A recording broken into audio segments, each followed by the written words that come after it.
In the ocean. इस कहानी की शुरुआत में हमें जिलियन और उसके हस्बैंड काइल को दिखाया जाता है, जो दोनों के दोनों वियतनाम के एक समंदर के किनारे बीच पर होते हैं। दरअसल ये यहाँ पर छुट्टियां मनाने के लिए आए हैं और इन दोनों ने जिस बंगलों में स्टे किया होता है वो समंदर के किनारे लगभग पानी के ऊपर ही होता है।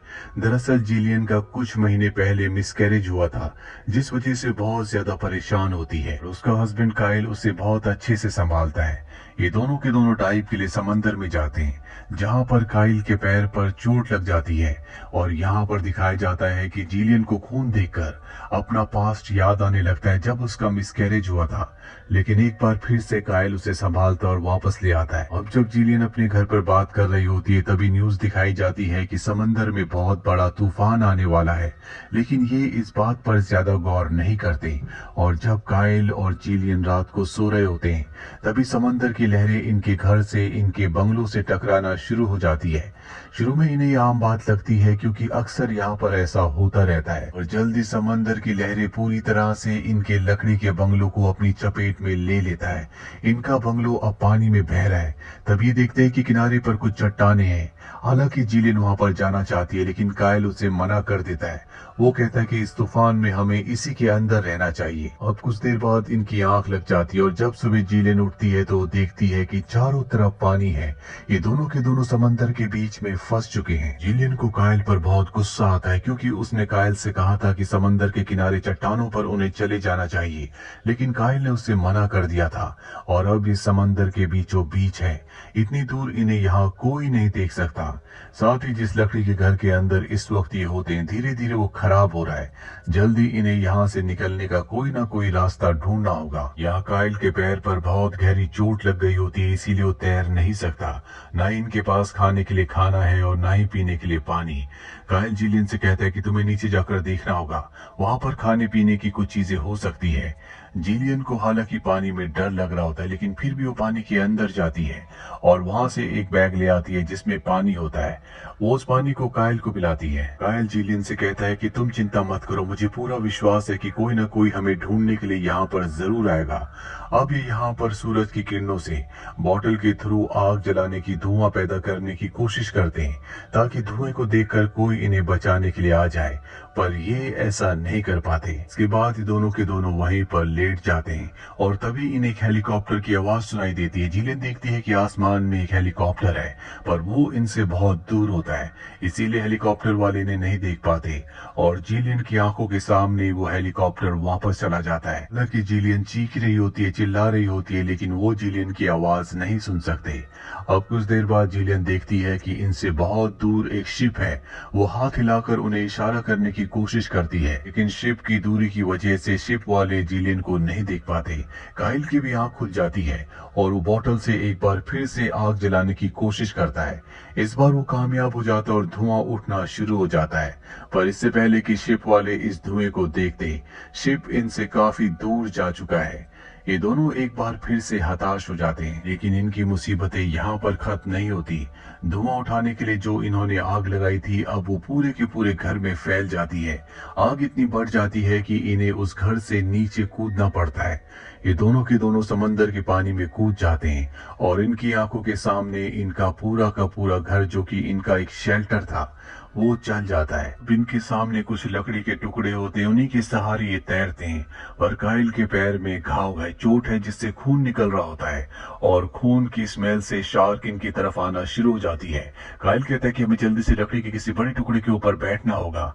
इनके सामने लकड़ी का एक बड़ा टुकड़ा होता है और इससे पहले कि शार्क इन्हें अपना शिकार बनाती, ये दोनों के दोनों लकड़ी के टुकड़े के ऊपर चले जाते हैं और तभी शार्क इन तक पहुंच जाती है। लेकिन ये शार्क नहीं बल्कि डॉल्फिन्स होती हैं, जिन्हें देखकर ये हंसते हैं, क्योंकि इन्हें लगा था कि ये शार्क्स हैं। अब ये दोनों के दोनों लकड़ी के ऊपर हताश पड़े हुए हैं। जिलियन कहती है कि सब मेरी वजह से हुआ है। अगर मेरा मिसकैरेज नहीं होता, मैं डिप्रेशन में नहीं जाती, तो कभी भी हम वियतनाम छुट्टियां मनाने के लिए नहीं आते। काइल जिलियन से कहता है कि इसमें तुम्हारी कोई भी गलती नहीं है, हम यहाँ से जिंदा जरूर निकलेंगे और एक बार फिर से जिंदगी को जिएंगे। बातें करते करते ये दोनों सो जाते हैं और जब जिलियन की आंख खुलती है तो वो देखती है कि उसका लकड़ी का टुकड़ा काइल के लकड़ी के टुकड़े से दूर जा चुका है। साथ ही उसके पैर से जो खून निकल रहा था वो पानी में पूरी तरह से फैल जल चुका है। अब वो किसी भी तरह से कायल तक पहुंचना चाहती, इसीलिए समंदर में कूदकर वो कायल के लकड़ी के टुकड़े की तरफ बढ़ती है। पर यहाँ पर शार्क इनके ऊपर अटैक कर देती है। कायल भी लकड़ी के टुकड़े से गिर जाता है।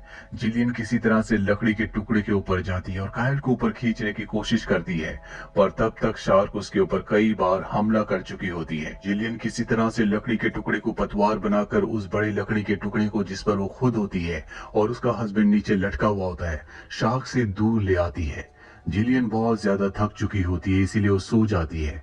उसका हस्बैंड भी बेहोशी की हालत में होता है और अब जब जिलियन की आंख खुलती है तो वो देखती है कि वो समंदर के किनारे है और उसका हस्बैंड कायल अब भी बेहोश होता है। वो उसे उठाने की, जगाने की कोशिश करती है, पर जल्दी उसे पता चल जाता है कि उसकी मृत्यु हो चुकी है। इस बात से वो पूरी तरह से टूट जाती है। कुछ वक्त पहले उसने अपने बच्चे को खो दिया था और आज उसने अपने हस्बैंड को खो दिया। इसके लिए वो अपने आप को जिम्मेदार समझती है, क्योंकि उसी के कहने पर उसे डिप्रेशन से बाहर निकालने के लिए कायल उसे इस आइलैंड पर लेकर आया था।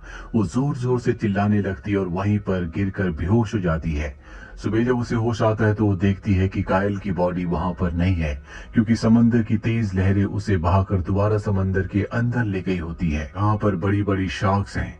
तभी जिलियन को कायल की बॉडी दिख जाती है। वो अपने आप ही में नहीं होती, इसीलिए वो उसे बचाने के लिए समंदर की तरफ बढ़ने लगती है और तभी एक शार्क उसके पैर पर हमला करके उसके पैर को जख्मी कर देती है।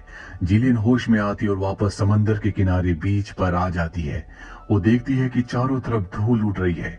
तभी उसे एक चट्टान दिखती है। जिलियन बड़ी मुश्किल से उस चट्टान के ऊपर चढ़ती है और जब वो चट्टान के ऊपर जाती है तो देखती है कि वहां पर एक आदमी एक गोल बोट पर बैठा हुआ है, जो यहाँ पर मछलियां पकड़ने के लिए आया है।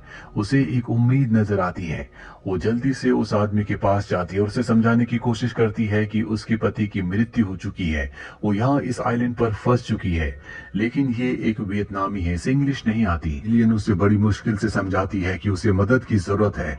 वो उसे अपने पैर का घाव भी दिखाती है, जिसके बाद वो उसके घाव को स्टिच करता है। यहाँ पर वो आदमी मछलियां पकड़ने के लिए आया है, इसीलिए वो अपना ट्रैप बिछाने के लिए समंदर के नीचे जाता है और जब वो समंदर के नीचे होता है तभी शार्क हमला कर देती है। जिलियन को पता चल जाता है। वो उसे आवाज देती है, लेकिन उसका कोई भी नामो निशान नहीं होता और कुछ ही पलों के बाद वो समंदर के ऊपर आ जाता है। दरअसल शार्क ने उसके ऊपर हमला करके उसे जख्मी कर दिया होता है। जिलियन उसे बचाने के लिए पानी में कूदती है ताकि उसे ऊपर बोट में ले आए, लेकिन अब शार्क इन दोनों के ऊपर हमला कर देती है। जिलियन किसी तरह से वापस बोट के ऊपर आ जाती है, लेकिन शार्क उस आदमी को मार देती है और जिलियन एक बार फिर से इस बोट के ऊपर पूरी तरह से अकेली है। जिलियन अभी सोच ही रही होती है कि उसे क्या करना चाहिए कि शार्क एक बार फिर से उसके ऊपर हमला कर देती है। यहाँ पर जिलियन को बोट के ऊपर एक ब्लेड मिलता है। वो उससे शार्क के ऊपर हमला करती है, जिससे शार्क यहाँ से चली जाती है, लेकिन शार्क इतनी आसानी से उसका पीछा छोड़ने वाली नहीं है। वो जिलियन की बोट का पीछा करना शुरू कर देती है और एक ऊंची छलांग लगाकर उसकी बोट को पानी में पलट देती है। अब जिलियन बोट के नीचे होती है। उसे पता है कि उस तक दोबारा शार्क जरूर आएगी, वो उस पर हमला करेगी, इसीलिए इस बोट का जो एंकर होता है वो उसे अपने पैरों से बांध लेती है। शार्क को इस बारे में कोई भी अंदाजा नहीं है कि अब वो किस तरह पड़ रही है और जब वो नीचे से जिलियन के ऊपर हमला करने के लिए ऊपर की तरफ आती है तो एंकर उसके आर पार हो जाता है, जिससे शार्क की वहीं पर मौत हो जाती है। जिलियन इसके बाद एंकर की रस्सी को खोलकर पानी में छोड़ देती है, जिससे वो शार्क पानी की गहराइयों में डूब जाती है। अब जिलियन उसी बोट के ऊपर लेट जाती है। वो आसमान को देख रही होती है। उसे पता है कि आसपास ही कोई ऐसा किनारा है जहां पर इंसान रहते हैं। तभी यहाँ पर ये इंसान, जो कि वियतनामी था, वो मछलियां पकड़ने के लिए आया था। उसकी बोट अब तैरते तैरते एक जगह पहुंच जाती है, जहां से वो देखती है कि किनारे पर कुछ मछुआरे हैं। साथ ही वो डेंजर जोन से निकलकर अब एक सेफ जोन पर पहुंच चुकी है। दूर से जो फिशरमैन होते हैं वो जिलियन को देख लेते हैं। उन्हें पता चल जाता है कि बोट पर कोई है जिसे मदद की जरूरत है। जिलियन आसमान की तरफ देखकर एक राहत की सांस लेती है। हालांकि उसे अपने पति कायल को खोने का बहुत दुख है, लेकिन अब वो चाहकर भी कायल को वापस नहीं ला सकती। लेकिन इस पूरी जर्नी में उसने एक चीज सीख ली कि जिंदगी में चाहे कितना भी मुश्किल वक्त हो, इंसान को हमेशा लड़ना चाहिए, क्योंकि जो लोग मुसीबतों से, मुश्किलों से लड़ते हैं, उन्हें जिंदगी जीने का एक दूसरा मौका देती है। जिस तरह से जिलियन को मिला, अगर उसने शार्क से हार मान ली होती तो उसकी मौत हो जाती, पर वो उससे लड़ी, उसने शार्क को मार दिया और अब उसके पास एक नई जिंदगी है जिसे वो जीना चाहती है। हालांकि उसने अपने पति कायल को खो दिया, लेकिन उसे समझ में आ चुका है कि इस दुनिया में कोई भी हमेशा के लिए नहीं है, एक दिन हर किसी को यहाँ से जाना है। इसीलिए जिंदगी का जो तोहफा इंसान को मिला है, उस तोहफे को उसे अच्छे से कबूल करना चाहिए, उसे जीना चाहिए। तो ये थी पूरी कहानी film girl in the ocean की। उम्मीद करते हैं कि ये कहानी आपको पसंद आई होगी।